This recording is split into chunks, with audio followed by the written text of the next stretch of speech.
Welcome to the S.O.A.P video series from Oak Tree Community Church in South Bend, Indiana. We are starting a brand new book for a couple of weeks. It won't take us long to get through it. Right. Another short book. Yep. We just finished Philippians, which was 4 chapters, and now we're going into Second Timothy. Yeah, kind of cool. So, and what's really cool too is the way those two books are kind of connected, at least a little bit. Yeah. So we found in Philippians that Paul actually wrote it while he was in Rome in jail, house jail. Yeah, house arrest. Yeah. Under house arrest. He was then released. Did some things, went some places, resumed his ministry, probably wrote Titus or around that time, not sure, but he ended up getting arrested again, goes back to house arrest in Rome, and ends up writing 2 Timothy. So there's some cool kind of things there, Yeah. and you would think, oh, these are probably similar. But man, when this first time ever, I think I looked at them side by side, and I noticed a bunch of differences in there. Where Philippians was more upbeat, joyful, rejoicing is in there a bunch. Yeah, and exactly. And you got to persevere through this. I'll be getting out of jail. I'll come visit you. I'll do things. Well, that's a big thing. Is I expect to be released, right? Yep. Yeah, just full of hope. You know. Yeah, we don't find that in 2 Timothy, not so much. Yeah, that's a nice way to put it. But that is the big thing of it. And it was only probably a couple years later between those two. Yeah, maximum 4, I would think. Probably 3-4 years later. But the tone and the difference, and also the difference in society at that time. Yeah. Because more than likely, Rome is burned.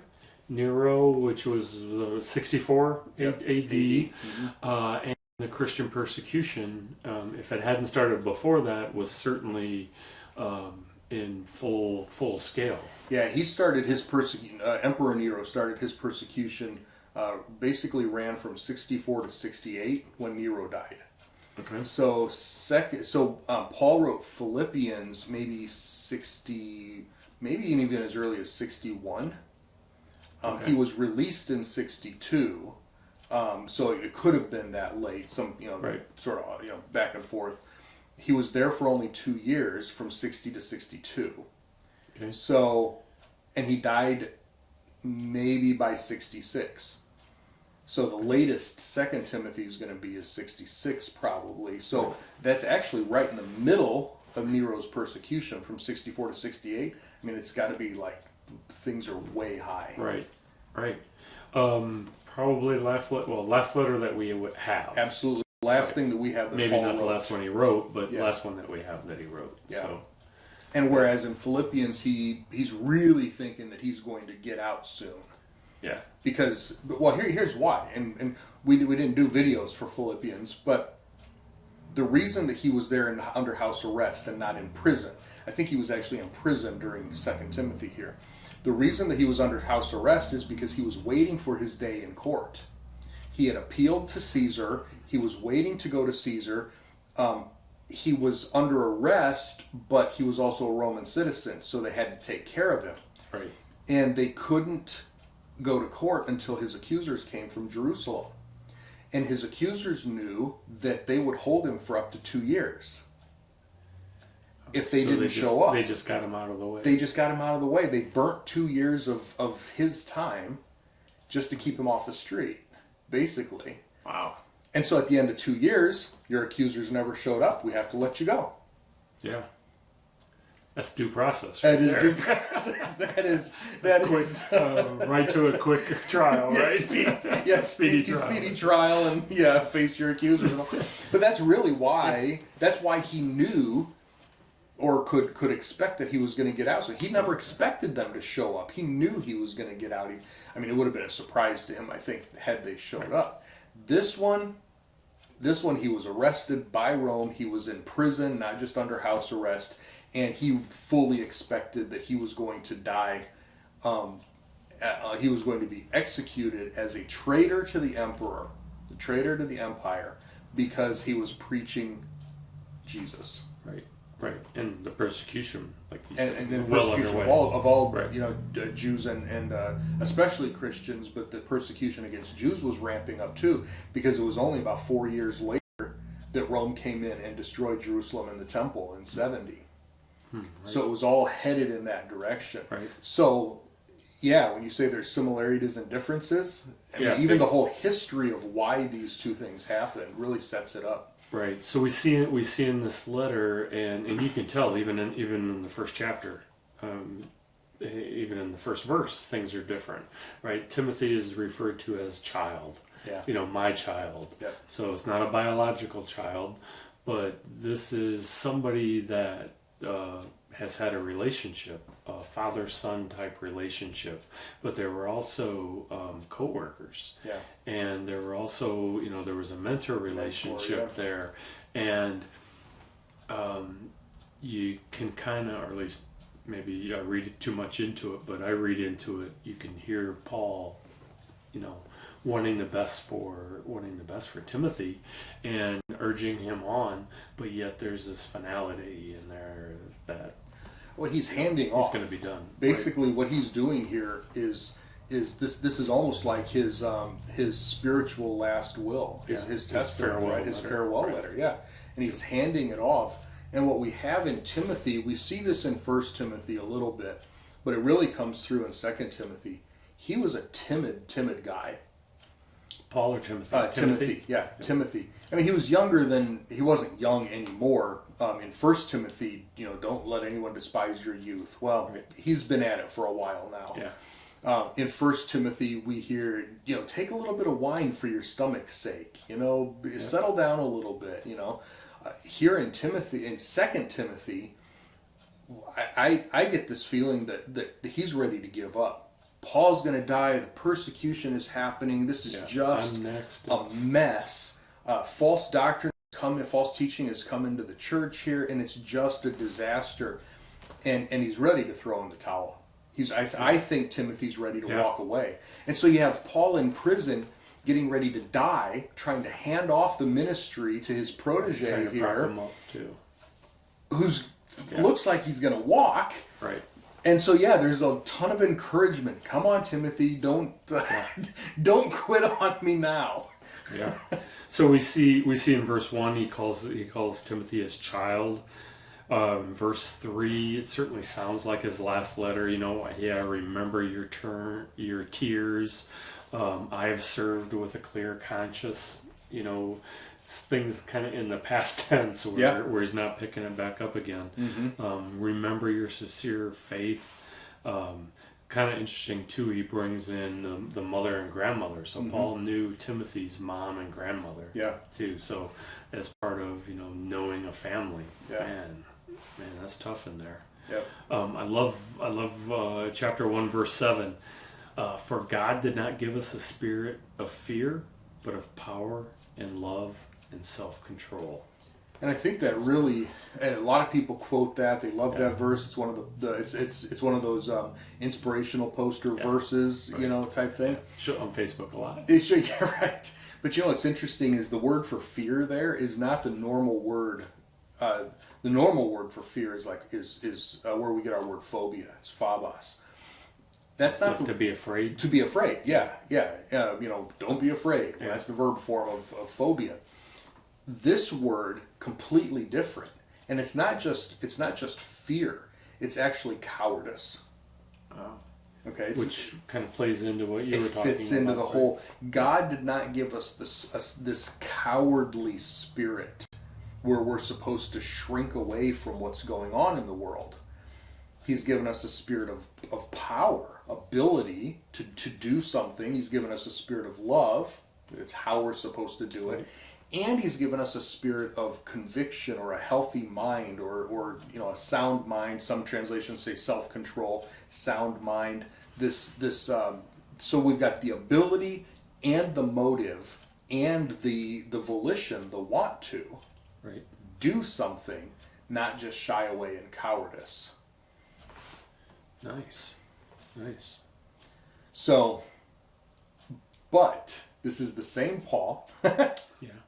Who in 1 Thessalonians said, keep your nose in your own business. Don't be getting up in everybody else's business. Work hard. Be quiet. This is the same Paul who in 1 Timothy said, pray for your governmental leaders, not just for their salvation, but so that we can lead a peaceful and quiet life. Pray that Christianity doesn't get attacked, because we're trying to mind our own business, we're trying to do what's right, but when things are going badly, he says to Timothy, cowardice is not from God. Right, yeah. And from the encouragement standpoint, we certainly see in verse 13, hold on to the faith, hold on to the words, right? So it's faith, and then rely on the words. Yep. And I hear in there, I'm not going to be here anymore. Yeah. But here's what you have. Yeah. You don't have me anymore, but you do have something. Very similar to what Peter said in 2 Peter, which was his last writing. Yeah. He said, I've got my eyewitness testimony, but you've got the scriptures. You've got something more sure. You've got the prophetic word. You don't have to rely on me. Paul's saying the same thing to Timothy. Yeah. I'm leaving, but I need you to hold fast to what doesn't change. Right. Right? Right. Yeah. I think you had a couple other things in here too. Oh, probably. In verse 12, there's a hymn that we used to sing when I was growing up and it came from verse 12, where I'm persuaded. I know in whom I have believed. Yeah, it's verse 12 down here. I'm not ashamed, because I know the one in whom my faith is set, or I know in whom I have believed, and am persuaded, convinced that he is able to protect what has been entrusted to me until that day. Paul had come to the point in his life, this is one of those, like I said, he's looking back at his whole life. Right. Early on in his life, he believed in Jesus, but he didn't know what was coming. Right? Now he's at the point in his life, on his deathbed basically, where he's looking back and he says, I know I believed in him back then, but over time I have become convinced, I've become persuaded that he can and will actually do what he promised all the way back then. And it just got me thinking that persuasion isn't something that happens early on, and it's not something that happens automatically. Paul went through a lot of stuff to come to that point where he could learn to really trust God for more than just salvation. Well, and that's what you would expect too. At least I think you would expect. There's a faith which is more instant, but this is deeper. Yeah. And the hope changes to assurance and It's like love, right? You get married early on, you're in love, it's the puppy love, it's just this big thing, right? Yeah. And you grow older, and the more you know, your love may not be as flashy as it was, but man, it's sure deeper. Right? It's solid, it's stable, but it takes time to get there. Right. And we don't hear this from Paul until the end. I have believed and I have become persuaded that this is true. Nice. And I just thought that's maybe that's really encouraging. Hopefully for somebody, they need to need to hear that. We go into chapter 2, and we're reading this week through about halfway through chapter 2, verse 19, a little bit more than halfway. And one of my favorite verses that sort of drives me is verse 2. What you heard me say in the presence of many witnesses, and trust to faithful people who can teach others also. It's multi-generation. What you heard from me, Paul, what you, Timothy, heard from me, Paul, and trust to faithful people, there's a third generation who can teach others also as a fourth generation. Right. So that's why we do what we do. That's what making disciples is about. And passing along from, like you always say, we're only one generation away from losing it. Right. And I think that's part of the encouragement for Timothy is you're not alone.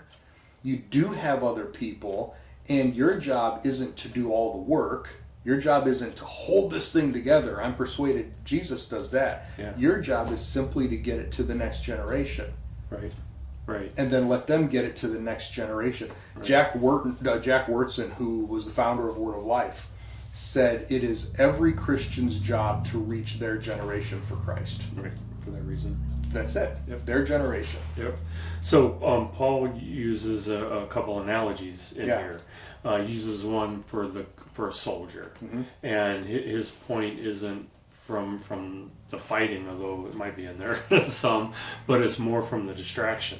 Right? When a soldier goes into battle, he's focused on the battle, and you don't worry about the things around him. Right. You kind of see him saying, "Hey, don't worry what's going on in the world. Yeah. What you need to worry about is taking the gospel message forward." What's right in front of you. Yep. Yep. And I think he uses athletes in there too. Yeah, athletes and farmers. Yeah, and then which of course he does. Yeah. Well, I know the farmers was the first fruit, which was a little different, right? Yeah. With more the reward at the end.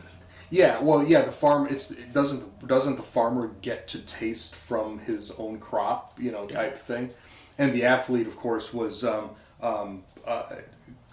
he has to compete according to the rules, or he can't win, right? And so the thing is I don't think that any one of those is the point. Yeah.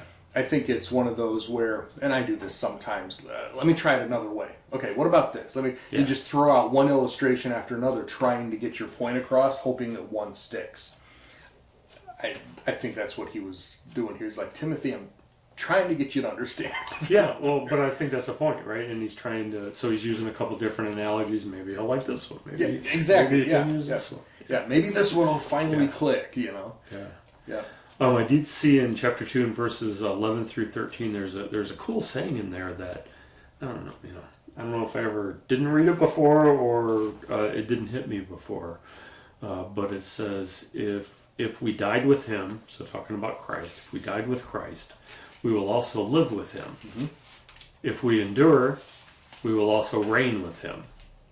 If we deny him, he will also deny us. If we are unfaithful, he remains faithful, since he cannot deny himself. And I love that last line where before it was cause, action, the last one was cause, nope, I'm not going to go that way. Right? Even if we are unfaithful, Jesus remains faithful. Yep. And how cool is that? Well, I think it goes back to those first three. If we do this, then he will do this. Why? Yeah. Because he has to be faithful. Well, that's a good one. If we do this, then if we endure, we'll also reign with him. Why? Because he has to be faithful. If we deny him, then he has to deny us. Whoa, hold on a second. Well, he has to remain faithful, even if we're not. Yeah. He still has to be. He still has to be. And then faithful. if we're unfaithful, he's still going to be you're waiting faithful. for him to be. Yeah. Yep. Yep. Yeah. Cool. Yep. Even if we take a hard left turn, he's going to keep doing what he's doing. Right. Right. So we can, in a sense, I think this is part of this is, in a sense, God's going to keep doing what he's doing. He has to remain faithful to himself, to his character, to his plan, the whole thing. We can either be on it, or we can be doing our own thing. Right. But because we're doing our own thing, don't think that he's going to change. Right, and follow us. To follow us. Exactly. He's going to keep going. So either go with him, or... And he's already got the plan. Yeah. Yep.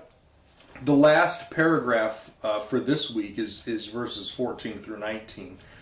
And he's getting into some false teacher issues, which is a big thing in Ephesus at this time.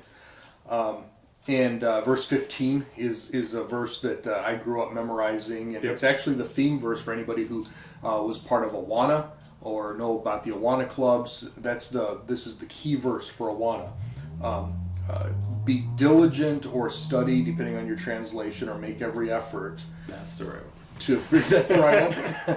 To present yourself to God as a worker who doesn't need to be ashamed. In fact, that's what AWANA stands for. Approved worker are not ashamed. That's AWANA. That's what the acronym stands for. AWANA. Approved workers are not ashamed. And how we do that is by rightly dividing or correctly handling, or the verb literally means cutting a straight line with the word of truth, the true message. If we want to deal with false teachers, if we want to deal with any problems that we're having, we've got to make every effort to not shame ourselves by not handling the truth properly. That's how we prove to be God's true workers, is handling the truth properly. He mentions a couple of people who who are spreading the false doctrine. The net says like gangrene, which is actually gangrena is the Greek word. So it's a good, Pretty close. it's a pretty good translation. I mean, that's where it comes from. So the false teaching is spreading like a cancer, spreading like gangrene in the church, which is really interesting to me because of all of the places that Paul spent his time, Ephesus was the longest. He spent upwards to 3 years in Ephesus, teaching in a lecture hall. Basically, he created the first Christian seminary in Ephesus. Right. These people were the best taught, the best learned. They had all of the best everything when it comes to Christian doctrine. And yet there was false teachers. And yet it was plagued with false teaching. Yeah, but we see that today, right? I mean, solid churches, solid universities, solid places of teaching, maintaining that over time. Yep. If they're not diligent, can easily. Well, this wasn't even a lot of time. Right. You know, this was 10 years maybe from when he was there. So, less than 10 by the time he left after he had spent his 3 years there. So it's Ephesus that Timothy is working at right now. And if you think about it, the first letter that Jesus sent in the Revelation was to Ephesus. And he said, you're doing all the right stuff, but you've lost your heart. You've lost your focus. You've lost your first love. So it doesn't matter what a church does if they're not teaching what's correct. If their core is not based on healthy biblical doctrine, all the good stuff in the world really doesn't matter. So now, there are a lot of churches that are focused on good, healthy doctrine and do absolutely nothing at all for anybody. None of their members help anybody at all. That's an imbalance in the other direction. Right. Yeah. Teeter-totter, Yeah. right? Right. I think it should be both. Jesus told Ephesus, keep doing the deeds that you're doing, but also come back to your first love. Repent and come back. But here we have a church that I'm sure had great programs, had great things going on, but there was like cancerous false doctrine permeating the church. And Paul said, you gotta take care of that first. Pretty heavy. So how do applying that to our lives too? We as individuals need to understand and know the scriptures, so you can find false teachers. Yep. Because otherwise, who's ever speaking the sweetest, right? Yeah. People tend to go to. Yeah. Next week in chapter 3, we'll see exactly how one of the ways that the false teachers work, so that we can be aware of it. Yeah. Right. So next week is the end then, right? Yeah, just 2 weeks. We're just going to split it up. It's only 4 chapters, so we'll just split it up in 2 weeks, and just keep moving on that way. Pick up at the end of chapter 2 and go through chapter 4. Right. Okay. Some really good stuff next week. A lot of good stuff in a lot of good stuff in this week's reading too. But in next week's reading is where probably most of the well-known parts of 2 Timothy are in the second half. Mm-hmm. Yeah. All right. Well, good. Well, how about we end for this week? All right. Well, hope that you enjoyed it, found it beneficial, our conversation here. Look forward to reading through 2 Timothy with you. If you have questions and comments and things that insights that you see that we didn't touch on, send them our way. We'd love to hear them. We'd love to see what you're seeing and learn what you're learning too. And share these with other people, because if they help you, they can help somebody else. And if they don't help you, maybe they can still help somebody else. So, with that, we'll see you next week.